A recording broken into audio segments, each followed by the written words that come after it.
আমাদের অনন্য স্টোরি সকল প্রকার পার্ট গল্প দেখতে আমাদের চ্যানেলটি সাবস্ক্রাইব করে পাশে থাকা বেল আইকনটিতে ক্লিক করে অল নোটিফিকেশন অন করে দিন। খবর পাঠামু কেমন কইরা কও সখী? আমার তো তোমাগো গায়ে যাওয়া বারণ। এখন থেকে তোমাগো এই গ্রামে আসতে হইব নতুন জনরে দেখতে। পদ্ম এগিয়ে গিয়ে সুখীকে পেছন থেকে জড়িয়ে ধরে কাঁধের ওপর থুতনি ঠেকিয়ে বলে, হয়েছে হয়েছে, আর ঢং করণ লাগবো না। এই জন্য তো পরীক্ষা দেবার বইলা না, তুমি মাঝির বউ। তিনজনের আষ্টে পৃষ্ঠে জড়ানো ভালোবাসা দেখে কুড়ি মুখ ফুলিয়ে ওঠে। আমি কি গাঙের নদীতে ভাইসা আইছি নাকি? দাঁড়া, পরীক্ষাটা শেষ হইতে দে, সাথে সাথে বিয়া কইরা তাড়াতাড়ি সুখবর আনমু, তারপরে সুখীবুর মতো আদরে ভাগ বসামু। পদ্ম, সুখী, রিনু একই সাথে উচ্চস্বরে হেসে ওঠে কুড়ির কথায়। চার কন্যায় মিলিত হয় স্বচ্ছ ভালোবাসার চাদরে, যাদের মধ্যে কখনোই ছিল না স্বার্থপরতার লেশ। মায়ার শক্ত বন্ধন গঠিত হয়েছিল সেই ছেলেবেলা থেকেই। মাঝ দুপুরে গাঙের পানিতে রোদ পড়ে ঝিলিক দিয়ে ওঠে কলকলিয়ে বইতে থাকা আপন ধারার পানি। দূর শালিকের ঝাঁক এসে ডুব দিতে থাকে গাঙের সেই পানিতে। কি নির্মল সেই দৃশ্য! চোখ জুড়ানো, মন মাতানো। সময় মানুষকে চাকার ন্যায় ঘোরাতে থাকে, এক দেশ থেকে আরেক দেশে, এক প্রান্ত থেকে আরেক প্রান্তে ছুটিয়ে নিয়ে বেড়ায় বাধাহীনভাবে। আবার কখনো কোনো এক সময় এমন মিলন হতে হয়তো চাতক পাখির ন্যায় অপেক্ষা করতে হবে চার কন্যাকে। হয়তোবা সেই দিন আসতে মাস পেরিয়ে বছর এসেও ঠেকবে। ফাল্গুনী হাওয়া বইতে দেরি নেই তেমন আর। শীতের রেশও কেটে গেছে মোটামুটি। তবুও মাঝে মাঝে বেহায়া দমকা হাওয়া এমনভাবে এসে গা কাঁপিয়ে তুলে যায় যেন মনে হয় শীতের আবার আগমন হচ্ছে নতুন করে। সাথে দিন যাচ্ছে পানির ন্যায়, স্থান কাল ভেদে হচ্ছে পরিবর্তনের রেশ। নূরজাহান আছো নাকি বাড়িতে? ও নূরজাহান। নূরজাহান বেগম ঘরের মধ্যে কিছু কাগজপাতি দেখতে ব্যস্ত ছিলেন। চেনা কণ্ঠস্বর পেতেই তড়িঘড়ি করে কাগজপত্রগুলো মুড়ে বাক্সের মধ্যে রেখে দেয়। মাথায় কাপড় টেনে বের হতেই দেখে ভিটে বাড়ির ঢেপির মা আর দাদি। কিছু কইবেন চাচি আম্মা? ঢেপির মা সমস্বরে জবাব দেয়, তোমাকে কুটুম আইছে শহর থেকে ভিটা বাড়িতে। নূরজাহান বেগম বুঝতে পারেন না কে এসেছে। জিজ্ঞাসু দৃষ্টিতে তাকাতেই ঢেপির দাদি বলেন, আরে এই মায়াটা দেহি স্বামীর শোকে শোকে সব ভুল্লা খাইতেছে। পদ্মর ছোট চাচা চাচি আইছে শহর তিন, তাগর সাথে আরো কত কত আত্মীয় আইছে, আরো আমগো দিয়া খবর পাঠাইলো সন্ধ্যার সময় জানি দেখা করো। নূরজাহানের মুখটা শুকিয়ে যায় সাথে সাথে। এই সময় এদের আগমনটা তার জন্য মোটেই সুখকর নয়। মেয়েটার পরীক্ষা চলছে, এর মধ্যে এই ভিটে বাড়িতে যে সারাদিন তাদের রান্নাবান্না করে খাওয়ানোটা মুখের কথা না। অন্য সময় হলেও মোটেও নারাজ হতেন না তিনি, বরং প্রত্যেক বছর তাই করে আসছেন। কিন্তু এইবার পদ্মর পরীক্ষাটাই মূল কারণ। নূরজাহান উপস্থিত থাকলে তাও ভয়ে একটু পড়তে বসে। তাছাড়া চারু হাজার বললেও পদ্মর সাথে পেরে ওঠে না। যদি ফেল করে জামাই আর তার শ্বশুরবাড়ির কাছে মুখ থাকবে না। এই মেয়ে কি আর তা বোঝে? যত চিন্তা মায়েদের। দীর্ঘশ্বাস ফেলে নূরজাহান বেগম উত্তর দেন, আচ্ছা ঠিক আছে। চারু আজ চোখে কাজল টেনেছে লম্বা করে, চুলগুলো করেছে লম্বা বিনুনি, সাথে ছোট একটা নয়নতারা ফুল গুজেছে। মা মই রূপে চারুর সৌন্দর্যতা ছড়িয়ে পড়েছে চারদিকে। মেয়ের হাসি মুখ দেখে নূরজাহান বেগম স্বস্তির নিঃশ্বাস ফেলেন। মেয়ে তার বহুদিন পর একটু মন খুলে হাসছে। এতদিন মন মরা ঝরে পড়া ফুলের মতন কেমন শুকিয়েছিল। পদ্ম আজ নিজ হাতে মনের মতো করে বোনকে সাজিয়ে দিয়েছে। যদিও বা সাজের বিশেষ কোনো কারণ নেই, পদ্মর ইচ্ছেতে চারু সায় জানিয়েছে মাত্র। নূরজাহান বেগম অনেকক্ষণ যাবৎ চেষ্টা করছেন দুই মেয়েকে ভিটে বাড়িতে যাওয়ার কথা বলতে। চারুকে নিয়ে ততটা ভয় না হলেও পদ্মকে নিয়েই যত ভয়। কিন্তু সন্ধ্যা শেষে রাত নামতে শুরু করেছে, আর দেরি করা যাবে না, তাহলে ফিরতে দেরি হবে আবার। তোর চাচা চাচিমারা আইছে ভিটা বাড়িতে আজকে। পদ্ম চারুর শাড়ির আঁচল ঠিক করে দিতে দিতে উত্তর দেয়, তাই? আমার ডাক পড়ছে ও বাড়িতে, তাই না? নূরজাহান বেগম হেসে জবাব দেয়, পড়াশোনায় যদি এরকম একটু ব্রেন খরচ করতে, তাই তোকে নিয়ে আমার এত চিন্তা করতে হইতো না। পদ্ম চারুর শাড়ি পরানো শেষ করে ধীর পায়ে মায়ের কাছে যায়, দুই হাত দিয়ে জড়িয়ে ধরে বলে, ব্রেন আমি চাইলে পড়াশোনায় খরচ করতে পারি, চারুর মতো ভালো ছাত্রীর তকমা নিতে পারি, কিন্তু আমার সেখানে মন টানে না মা। আমার মুক্ত বাতাস, গাঙের ধার এসবে টানে। তোমার এক মেয়ে ভালো ছাত্রী হয়েছে তাই অনেক, ওতেই হাজার শুক্রিয়া। আর আমার বোনকে আমি যেমন পারি সবটুকু দিয়ে পড়াবো, যত দূরও পড়তে চায়। ওর স্বপ্ন পূরণ করার সব দায়িত্ব আমার। নূরজাহান বেগম পদ্মকে টেনে কপালে চুমু খায়। তোদের দুই বোনের জন্য আমি বাইচ্ছা আছি শুধু, না হইলে এই সংসারের প্রতি কোনো কাজে আমার হাত ওঠে না। মনের সাথে যুদ্ধ কইরা করি সব। তোরা দু বোনে সুখে থাক, এই দোয়া সব সময় করি আল্লাহর কাছে। আমার চারুর জন্য রাজপুত্র খুঁজে আনবো, দেখো। নূরজাহান বেগম হেসে জবাব দেয়, তা নয় আনলি, কিন্তু এখন আমায় যেতে দে মা। তোর চাচিমা দেখিস মন ছোট করবে না গেলে। এতদিন পরে আইছে শহর থেকে। পদ্ম মায়ের গলা ছেড়ে উঠে বলে। যাইতে দিতে পারি এক শর্তে। নূরজাহান বেগম অবাক স্বরে বলেন, আবার শর্ত? ভিটে বাড়িতে যাইবা, চাচা চাচিমার লগে দেখা কইরা সোজা চইলা আসবা। কোনো হ্যাসেল, কয়লা কাঠ পোড়ানো নিষেধ। আর তোমারে দেখভাল করার জন্য চারু যাইবে সাথে। চারুর সাথে সাথে পদ্মের সাথে তাল মিলিয়ে বলে ওঠে, আপনার শর্তে সহমত আপা। নূরজাহান বেগম মাথায় হাত দিয়ে দুই বোনের কাণ্ড দেখে। এমনিতে রাত হয়ে গেছে, তাই আর কথা বাড়ায় না।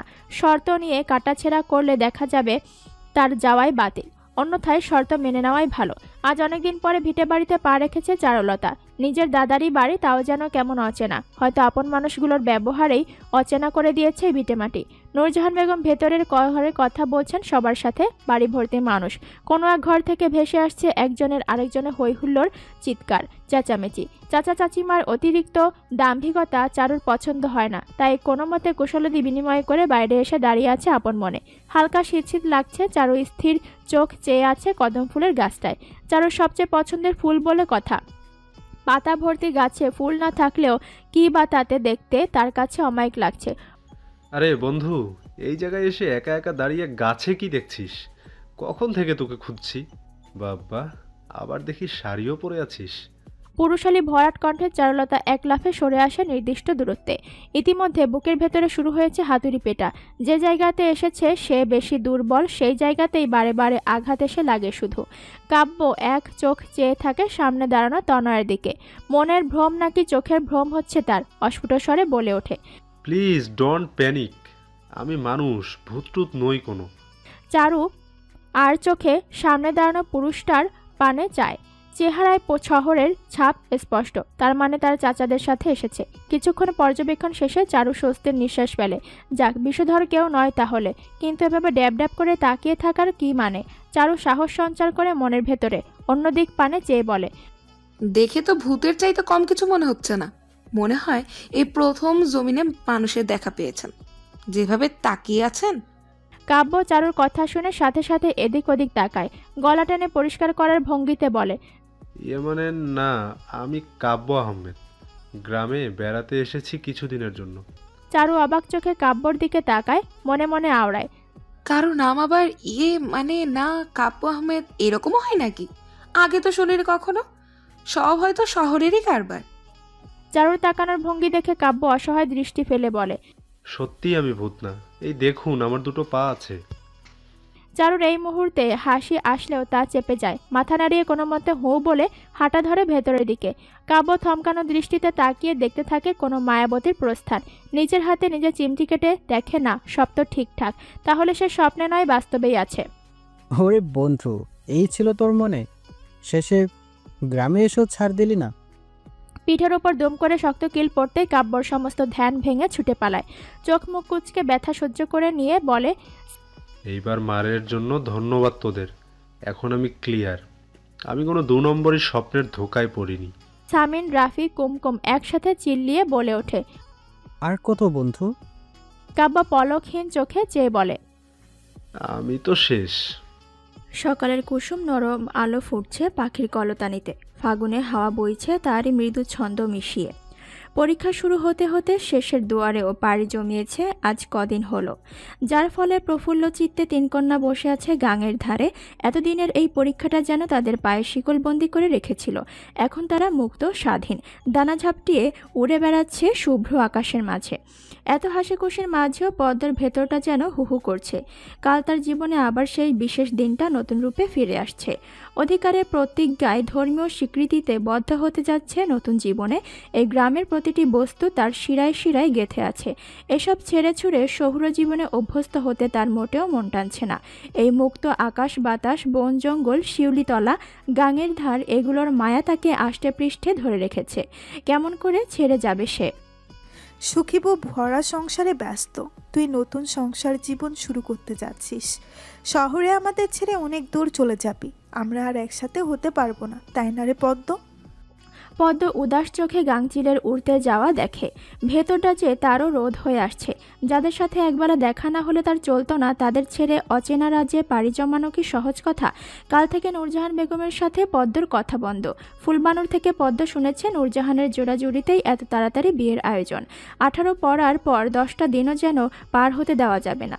বিয়েটা না হয় হলো, কিন্তু পদ্মর একটাই কথা ছিল, সে এই বাড়িতে এই গ্রামেই থাকবে, মা বোন একা ছেড়ে কিছুতেই কোথাও যাবে না। এই নিয়ে সে রাহনুমা চৌধুরী আর তার ডাক্তার সাহেবের সাথে কথা বলতে উদ্গ্রীব হয়ে উঠেছিল, কিন্তু নূরজাহানের চরম নিষেধাজ্ঞা একঘেয়ে জেদের কাছে বাধ্য হয়ে হার মানতে হয় তাকে। নূরজাহানের একটাই কথা, দেখার মালিক আল্লাহ, মানুষ মাত্র উসিলা। বিয়ের পর স্বামীর ঘরেই একজন স্ত্রীকে মানায়, সংসারের পূর্ণতা আসে স্বামী স্ত্রীকে ঘিরে। অতএব পদ্মকেও সেটা মানতে হবে। পদ্ম উদাস চোখে ভাবনাগুলোর সমাপ্তি ঘটায়। বেলা বাড়ছে। সকাল সকাল ঘুম না ভাঙতেই ছুটে এসেছিল সতেজ আমেজ নিতে। আর তো মাত্র একটা দিন, তারপরেই তো সব কিছুর ছুটি দিতে হবে তাকে। রিনু কুড়ির মধ্যে পদ্মর বিয়ে নিয়ে খুব একটা উচ্ছ্বাসতা কাজ করছে না। হাত পা কেমন অসারের ভঙ্গিতে পড়ে আছে। চোখের পাতা ফেললে বোধহয় টুপ করে গড়িয়ে পড়বে জমে থাকা জলরেখা। ভুলে যাবি না তো আবার শহরে গিয়ে? পদ্ম নিজের চোখের পানি আড়াল করে মলিন হাসে। ভুলে যাওয়ার মতো তোরা কেউ ছিলি আমার জীবনে। আমি হারিয়ে গেলেও আমার অস্তিত্ব থেকে যাবে তোদের তিনজনের সাথে। পদ্মর গলা ধরে আসে, আর কথা বাড়ায় না। চুপটি করে চেয়ে দেখে বয়ে চলা গাঙের পানি। সময় যায় ঠিকই, কিন্তু তিনজনের নীরবতা ভাঙে না। বেলা গড়ার সময় বয় স্থির ভঙ্গির ভঙ্গুরতা ঘটায় রিনু।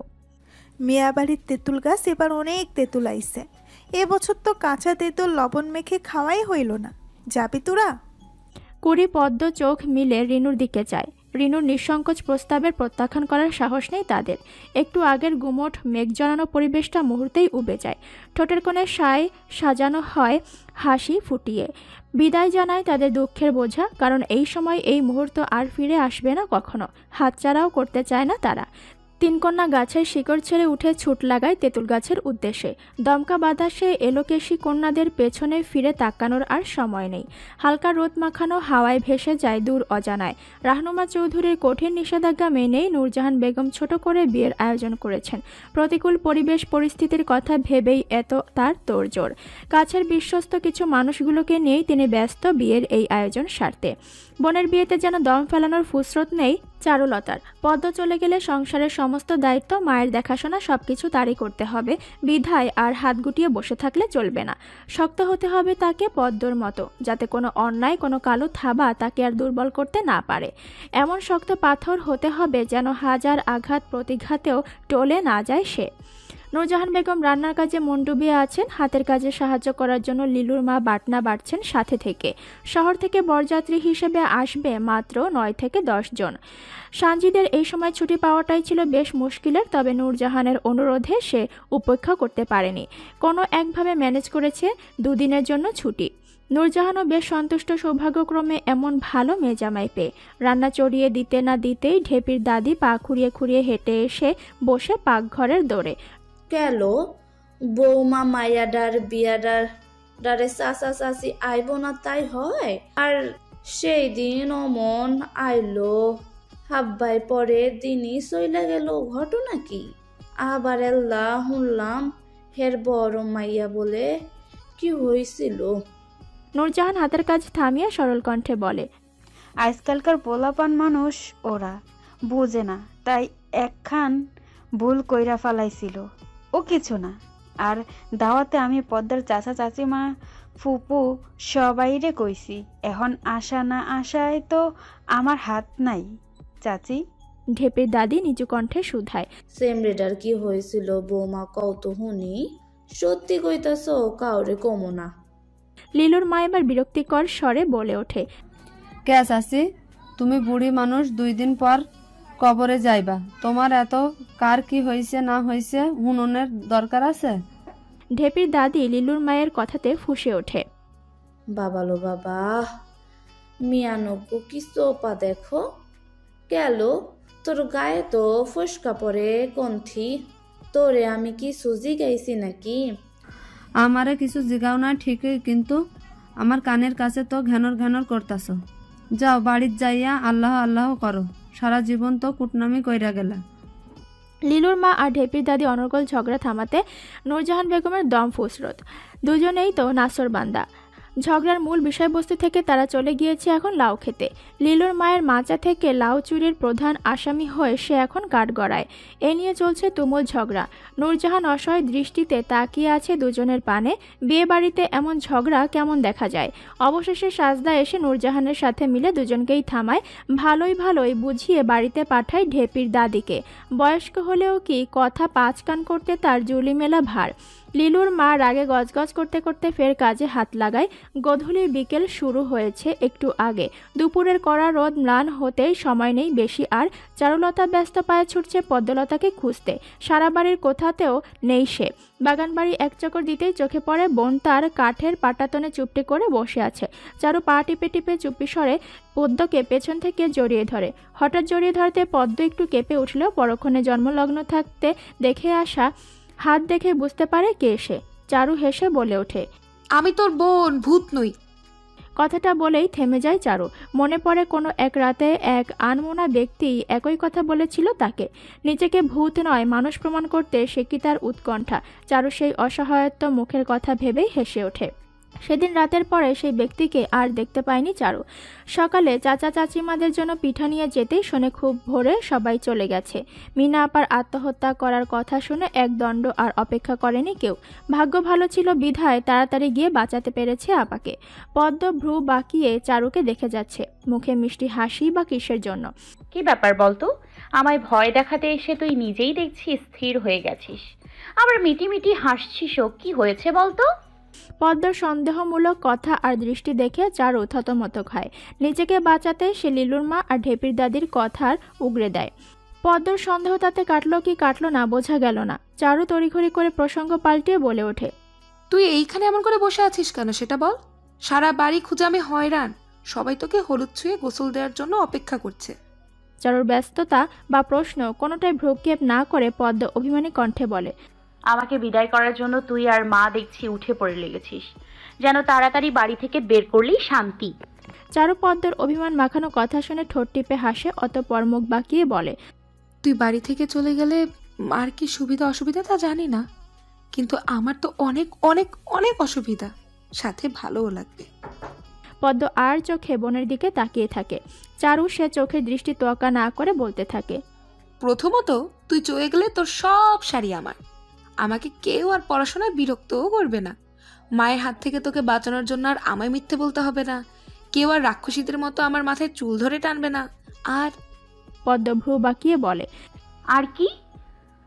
সবচেয়ে বেশি যেটা ভালো হবে সেটা হলো এখন থেকে আব্বা হাট সেরে গরম গরম জিলাপি আনলে সেটা শুধু আমিই খাবো, আর কেউ আমার ভাগেরটা খেতে। চারু থমকে যায়। কথা শেষ করার আগেই গলা আটকে আসে তার। পদ্ম নিষ্পলক চেয়ে থাকে বোনের পানে। এই এক ভুল তারা ক্রমাগত করেই আসছে। মনে হয় তাদের বাপজান তাদের ছেড়ে যায়নি এখনো। এই তো বেলা পড়লেই মনে হয় হাট থেকে ব্যাগ হাতে ফিরছে। পদ্ম, চারু, মজিদ ব্যাপারীর মৃত্যুর পরও কতদিন যে আনমনে পথ চেয়ে থেকেছে তা অজানা। চরম সত্যটাকে মেনে নিয়েও কেমন মিথ্যে আশাতে আবদ্ধ তারা।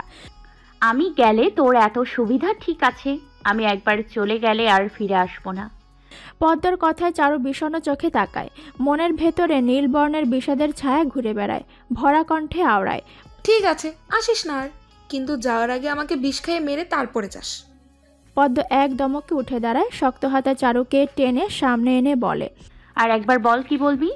চারু মাথা নিচু করে চোখের জল ছেড়ে দেয়, অস্ফুট স্বরে বলে, বারে আমি মজা করে বললাম আর তুই সত্যি ভেবে নিলি?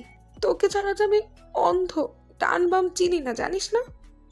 পদ্ম চোখ শীতল করে আলতো হাতে চারুর মুখ উপরে তুলে বলে, আমার চোখের দিকে তাকা। চারু চোখ তুলে তাকায় না, চোখে তার জলের ভরা ডুবি। পদ্মর হাত ঝাঁকুনিতেও সে শক্ত হয়ে থাকে। তাকাবি না আমার দিকে? চারু নিরুত্তর। সময় অতিক্রমের অতঃপর ভেজা চোখে তাকায় সে। পদ্ম হাতের তালু দিয়ে মুছিয়ে দেয় বোনের ভেজা চোখ দুটো। আব্বা ছোটবেলায় ছড়া কেটে কেটে কি বলতো মনে আছে তোর? বলতো, পদ্মলতা চারুলতা, দুই লতার বন্ধন, 1000 বছর ধরে নীল সমুদ্র পেরিয়ে রয়ে যাবে আজীবন। যে বন্ধন আজীবনের, সেই বন্ধনে কি ভাঙন ধরানো যায় পাগলি? সন্ধ্যার আকাশটা আজ পুরোদমে মেঘমুক্ত। ফাল্গুন মাসের পূর্ণিমা রাতে দেখা মেলে তুষার চাঁদের। আজকে যেন সেই চাঁদ আর আলোর বাহার সাজিয়ে উঠেছে আকাশের মাঝে। অল্প মানুষের আয়োজন হলেও ব্যাপারী বাড়িতে বিয়ের আমেজ লেগেছে ভালোই। আলোক রশ্মি ছড়িয়ে আছে পুরো বাড়ি জুড়ে। গ্রামের বধূরা দল বেঁধে আসছে পদ্মলতাকে দেখতে। মাত্রই গোসল সেরে ভেজা চুলে বসে আছে পদ্ম, চোখ মুখে তার অপার স্নিগ্ধতা মিশে আছে। দেখে মনে হচ্ছে সদ্য ফোটা পদ্ম ফুল, যার গায়ে লেগে আছে বিন্দু বিন্দু পানির কণা। সাজদা লাল টকটকে বেনারসি সহ প্রয়োজনীয় সাজগোজের জিনিস বের করে দিতেই রিনু কুড়ি ব্যস্ত হয়ে পড়ে পদ্মকে সাজাতে। ঘড়ির কাঁটা 8টায় এসে থামে। নীলিমা রাত্রে বধূ বেশে বসে আছে এক রূপবতী রাজকন্যা, যা রূপের রোশনাইতে জলজল করছে পুরো ঘরময়। লাল বেনারসি জড়ানো শরীরে সোনার গহনা, নাকে গোলক নথ, সাথে চুলের খোপায় সতেজ লাল গোলাপ। কাজল কালো চোখ দুটোতে তাকালে যেন যে কেউ হারিয়ে যাবে অতল গহ্বরে। চোখ ফেরানো দেয়। সাজদা কাজলের কালি দিয়ে চোখের কোণে ছুঁয়ে দিয়ে বলে, আমার মায়ের উপর কারো কুনজর না পড়ুক। রিনু কুড়ি একসাথে হেসে বলে ওঠে, শুধুমাত্র ওর ডাক্তারবাবুর নজর পড়ুক। আর এতেই যেন পদ্মর কান গরম হয়ে যায়। লাজু মুখখানা নুয়ে ফেলে সাদা পাথর বসানো লাল দোপাট্টায়। বাড়ির পেছন জঙ্গলে ঘাপটি মেরে বসে আছে মেম্বারের ছোকরাগুলো। গুনে গুনে 6-7 জনের দল করে এসেছে। অপেক্ষা একটা মাত্র সুযোগের। দলের 2 জন ছদ্মবেশ ধারণ করে বাড়ির ভেতরের পরিস্থিতি জানতে গেছে। ওস্তাদ, আপনি এখানে? সেলিম বিকৃত মুখে জবাব দেয়, শালা গাঞ্জাখোর, আমার পাখির বিয়ে হইতেছে, আমি আসবো না, তোরা আসবেই। রতন ক্যাবলা মুখ করে জবাব দেয়, আপনি দাওয়াত খাইতে আইসেন ওস্তাদ? সেলিম রাগ যেন তরতর করে বাড়তে থাকে। এমনিতেই হাত ফসকে সব বের হয়ে যাচ্ছে, তার মধ্যে গা জ্বালানো কথা শুনে পা দিয়ে লাথি মারে রতনকে। হারামি, আমার দেখা মনে হইতেছে আমি দাওয়াত খাইবার আইছি। আজকে যদি একটু উল্টাপাল্টা হয়েছে রে রতন, একেবারে শেষ করে দিমু। দলের মধ্যে ছদ্মবেশ ধারণকারী বিশুচোরের মতো এদিক ওদিক তাকিয়ে আস্তে ধীরে সামনে এসে হাজির হয়। সেলিম কপাল কুচিয়ে জিজ্ঞেস করে, তোর সাথে না মনু গেছিল, ও কোনে? বিশু ভয়কাতরি মুখে ঢোক গিলে বলে, ওস্তাদ, অরে দিয়া কাম করাইতেছে বুড়ি। সেলিম কটমট করে তাকাতেই ফের বলে ওঠে, আমার কোনো দোষ নেই ওস্তাদ। মতিন সরকারের মায়ে এর সামনে পড়ছিলাম। হেই বুড়ি জিগাইছিল কেডায় আমরা। মনু কইছে এই বাড়িতে কাম করার লেগে আইসি। অমনি ধুইরা কয় আয় তাইলে গোয়াল ঘরটা এল্লা পানি দিয়া ধুইয়া দে। আমি ফাঁক ফকর দিয়া চইলা আইলেও মনুর উপায় না পাইয়া কাম করতেছে। তোরা কোনো কাম এরই না শালার বেটা শালা, যা করার আমারই করণ লাগবো দেখতেছি। আয় তোরা আমার পিছে। সেলিমের গর্জে ওঠা ধমকে 6 জনের দল পিছু পিছু ব্যাপারী বাড়ির পেছন ঘরটা যেখানে মন্টু মিয়ারা থাকতো সেই ঘরের আড়ালে পা বাড়ায়। সতর্ক অবস্থান নেওয়া শেষ, ঝোপ বুঝে কোপ মারা শুধু এখন বাকি। রাত বাজে 9:15। অবশেষে বরবেশে নবগ্রামে পা রাখেন সঞ্জিত চৌধুরী। পরনে তার সাদা পাজামা পাঞ্জাবি, সাথে লাল খয়েরি মিশেল ফ্লোরাল কোটি। চুলগুলো জেল দ্বারা সেট করা এবং সব সময়কার মতো হাতে ঘড়ি আবশ্যক। মুখে গম্ভীরতা ভাব থাকলেও চোখ দুটো আজ তার বড্ড শীতল। অন্যদিনের মতো নেই কোনো উত্তাপের ছায়া। রাহনুমা চৌধুরী এক দৃষ্টিতে নাতির পানে চেয়ে থাকেন। শ্যামলা বর্ণের গম্ভীর পুরুষটাকে আজ সুদর্শনের চূড় বলে মনে হচ্ছে। ওহে বেগম সাহেবা, এভাবে তাকিয়ে থেকে আমাকে ঘায়েল করিও না। রাহনুমা চৌধুরী নাতির কথায় হেসে ফেলেন। আমি বুড়ি মানুষ, আমি কি আর ঘায়েল করব? ঘায়েল তো করবো আমার নাত বউ। আপনার মতো রসকসীন পুরুষকে যে লাগাম ছাড়া করছে, সে নিশ্চয় কুপকাত করেও ছাড়ব। সঞ্জিত তার দাদিমণিকে আলতো করে জড়িয়ে ধরে। বৃদ্ধা তার ভরা কণ্ঠে বলে ওঠেন, আজ থেকে সে তোমার জীবনের অংশ। সব সময় তাকে প্রাপ্য সম্মান আর ভালোবাসাটুকু দিও।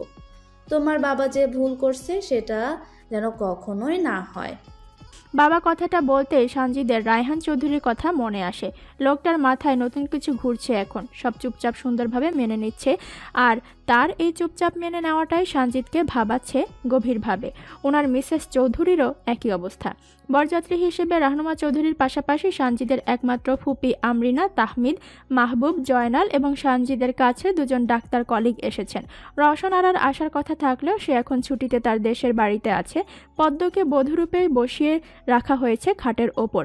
সবাই বর এসেছে শুনে ঝাঁক বেঁধে ছুট লাগিয়েছে বরকে দেখতে। শুধুমাত্র কুড়িকে ধরে রেখেছে সে। আমাকে যে এভাবে ধরে রেখেছিস, বাসর ঘরে যখন একা বসে থাকবি তখন কি করবি? হ্যাঁ, তখনও আমায় এভাবে কাকে ধরে রাখবি? পদ্ম মুখ তুলে নিচু স্বরে বলে, এমন করছিস কেন কুড়ি? সবাই কি শুধু বর দেখবে নাকি বউ তো দেখতে হবে? তাই তোকে ধরে রেখেছি।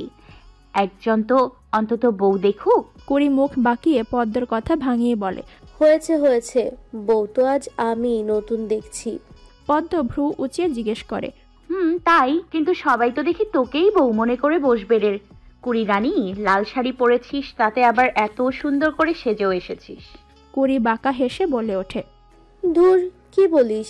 এটা মায়ের বিয়ের শাড়ি ছিল, ভালো কোনো শাড়ি ছিল না জন্য এটাই পরে এসেছি।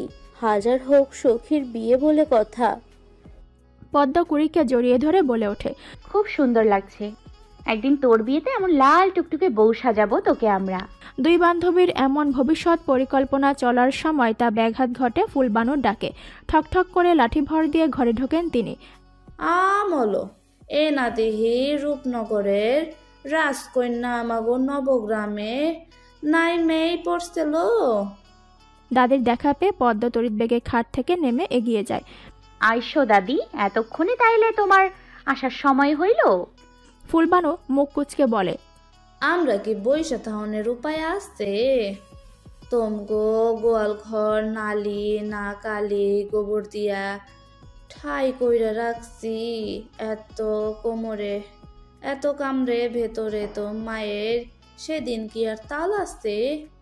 এক ছোকরা কি জানি নাম হ্যারে দিয়া সাপ করাইছিলাম, আবার জামাই আইলো, এগুলোর সাথে কুশলাদি করলাম। পদ্ম মৃদু হেসে জবাব দেয়, তুমি আছো জন্যই তো মায়ের অর্ধেক চিন্তা উধাও।